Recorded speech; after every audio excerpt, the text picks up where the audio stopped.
लाल चंदनची तस्करी करावासाठी आता एकच माणूस आपल्या कामात येऊ शकते, पुष्पा भाऊ.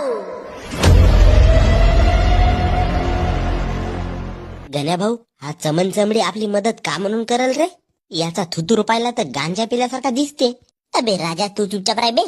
पुष्पा भाऊ, नाक्यावर पोलीस आहे, आपल्याला माल नाक्याच्या बाहेर काढावाचा आहे. याले का जमल गण्या भाऊ? नाकाच्या बाहेर शेमडा नाही काढू शकत तर नाकाच्या बाहेर माल का काढेल?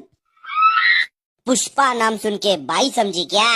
मानुस है मैं, पुष्पा, पुष्पाराज. मैं झुकेगा नाही साला. हे छपरीपणाचे धंदे सोड पुष्पा भाऊ. एवढा मोठा हिरो माणूस छपरी सारखा वागते. तुला पहिलंच म्हणलं होतं गण्या भाऊ का कोणत्या पुष्पी फुष्पीचा काम नाही म्हणून. अबे तुम्हाला या ग्रुप मध्ये कोण बे ऍड केला? मी एवढा मोठा हिरा हो, मला कवडी भरची इज्जत तर देवा बे. आता माझा डोकसा गरम झाला. आता मला या